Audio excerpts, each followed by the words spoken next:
All right, it's another episode of What's Good, Cheyenne.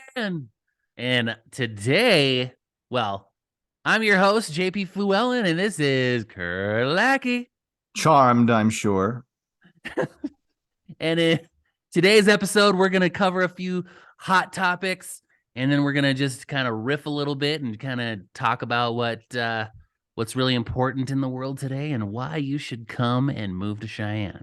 So, let's kick off the first story. And the first story is there's been a long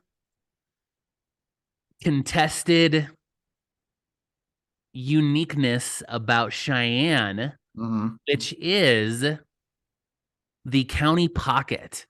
The county pockets issue in Cheyenne, which has always been something that has got me baffled on why do we have these weird county pockets in Cheyenne.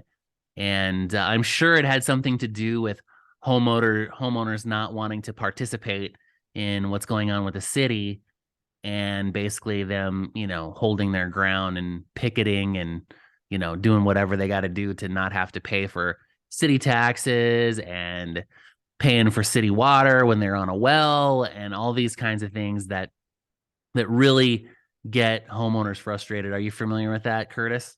A little bit. I do know that if there's water rights, the state has it. End of story. Yeah, pretty much. Yep. Mineral rights. I think the city has it or the state has it as well. Yeah. And every once in a while, you'll get like these weird notices in the mail about, that the city has, contracted with big contractors that they're going to be, sucking your mineral rights out from underneath your house or whatever. Yeah. But what's crazy is it's so far down. Like some of these drills, like they'll go like a mile down. Exactly. Because we are in Wyoming. This is true.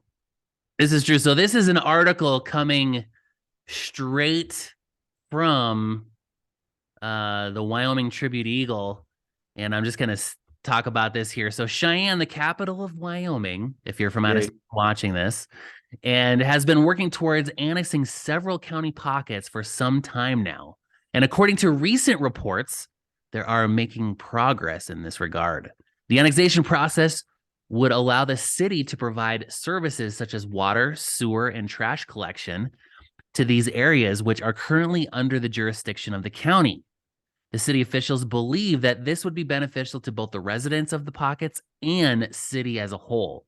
Annexation has several potential benefits for the city, including increased tax revenue and improved control over land use and zoning regulations. It would also allow the city to provide more efficient services to the residents of these areas, as the city has more resources and expertise in this regard. However, there are some potential drawbacks to the annexation, including increased regulations and costs for the residents of the county pockets.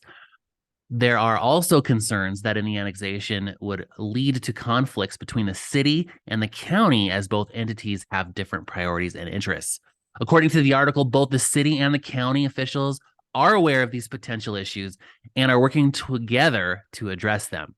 The city officials have reported working to ensure that the residents of the county pockets are well informed about the annexation process, as it potentially implicates that they are working to ensure the annexation process is fair and transparent for everyone involved.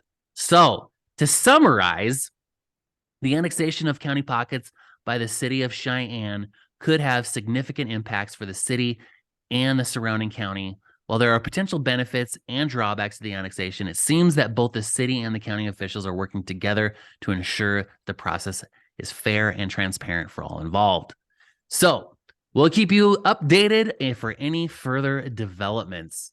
So my big 2 cents is that within the city limits, there needs to be some continuity, in my opinion, Yeah. in order to really provide a streamlined service for all residents, as well as by annexing in these parts of town.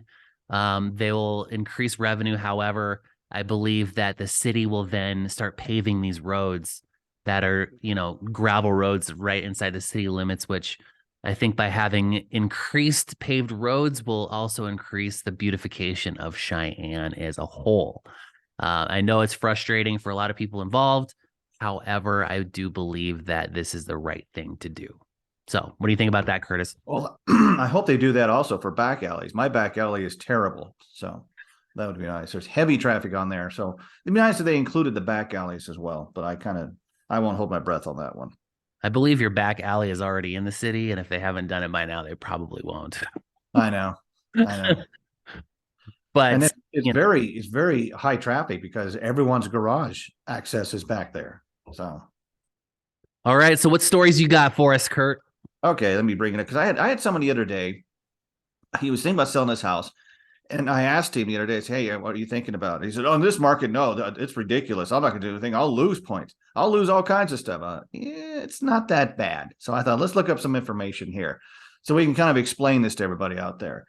Mortgage rates, they say, are more flexible than you might think. While rates are largely based on your credit score, down payment and other risk factors can also manipulate them with things called discount points and credits.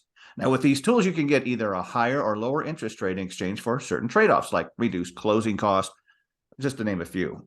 So I've had people say, what's a discount point?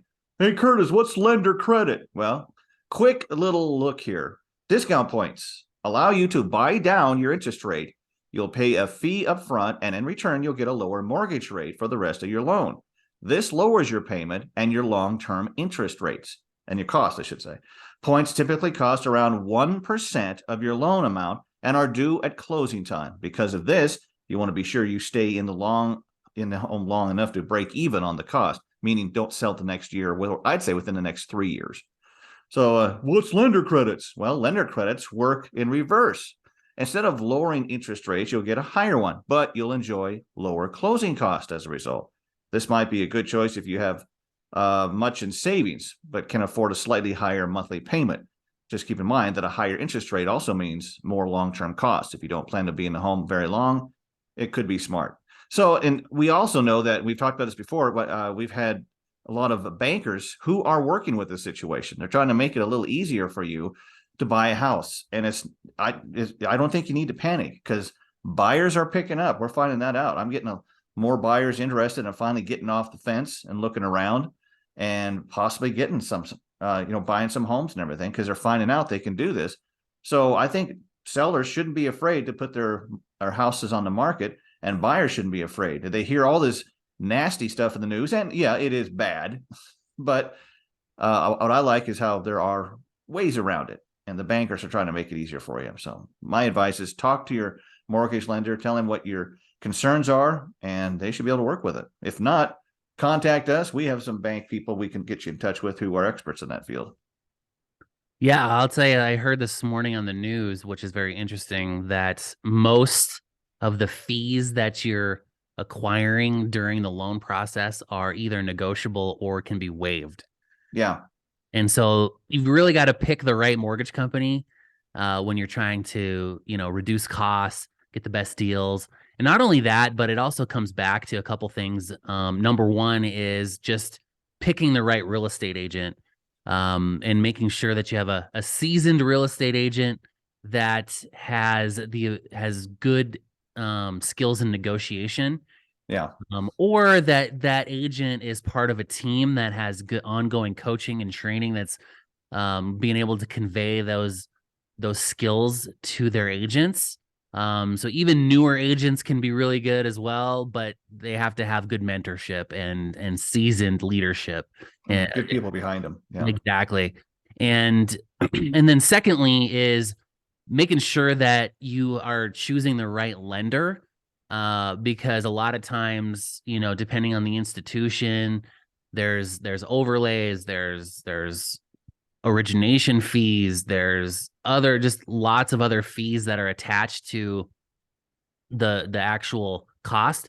And if you ever get a cost sheet, well, you will get a cost sheet because it's required by Yep. law, but you'll get what they call a LE or a lending estimate, and being able to do a rundown through all those different fees.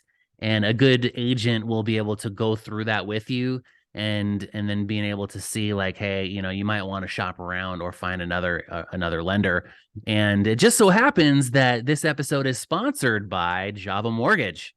So if you Oh, yeah, there you know go. And he's how one of we're them. able to help you, just go to www.javamortgage.com and click the apply now button, because Java Mortgage is a broker. So they're able to shop multiple lenders at the same time, saves you time and energy and hits on your credit. Yeah. So, with that being said, that'll conclude another episode.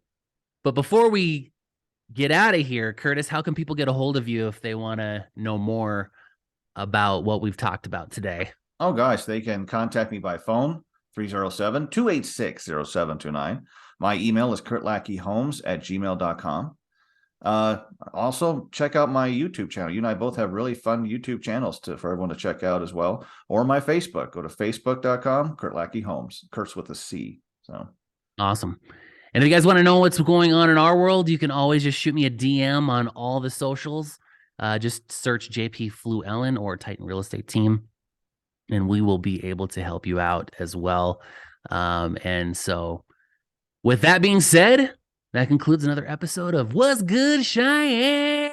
And we'll catch you guys on the next one. see you next week.